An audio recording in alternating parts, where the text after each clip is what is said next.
He knows the days.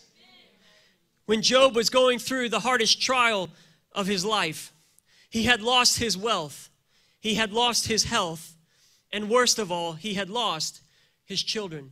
And because we know the story of Job, we kind of just sweep through that.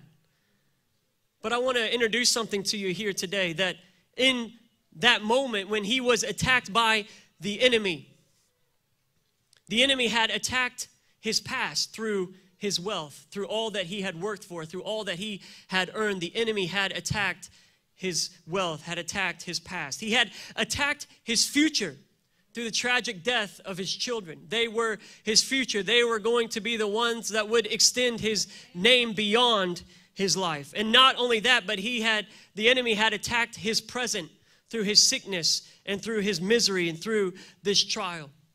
He had nothing. He had lost his past. In some sense, he had lost his future, and he was in the present in misery. And Job was at a complete loss of what to do.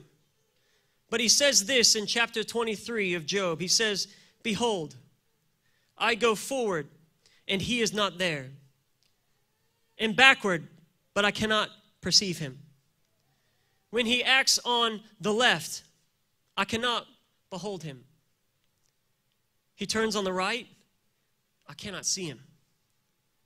But he knows the way I take." He knows the way I take. "When he has tried me, I shall come forth as gold." You see, Job, he didn't know where God was. He couldn't perceive him. He couldn't feel him. He had no idea. He looked to the front. He looked to the back. He looked to the left. He looked to the right. He looked all around him, and he could not sense God. He could not find God. He could not feel God. He didn't understand where God was in his circumstance. But there was one thing that he did know. He said, "I know that he knows the way that I take." I know that he knows the way that I take.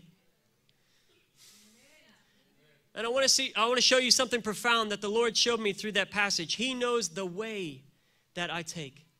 Which means God knew where Job was, but he also knew where Job was going.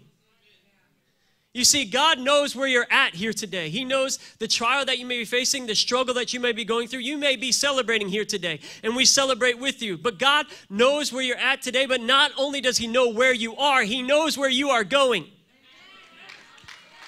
And not only going in this life, but in the next life. He knows where you are going, and you should know where you are ultimately going.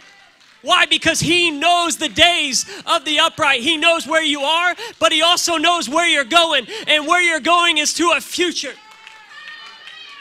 His word says that we have a future. We have a hope. And it's sure and steadfast. Hallelujah. He doesn't just know where you're at, but he knows where you are going. He doesn't just know my present, but he knows my future. He doesn't just know what is going on in my life, but he knows what he is forming me into. Oh, hallelujah. If you could get that revelation here this morning, that no matter what you're going through, he knows who you are right now, but he knows who he wants you to be. If you will stay on the path, if you will continue to follow his steps.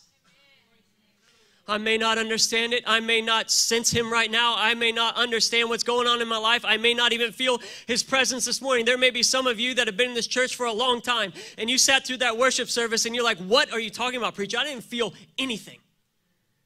I want to tell you this morning that even if you don't feel his presence, you need to understand that he knows where you're at. And if he knows where you're at, that means he knows where you are going.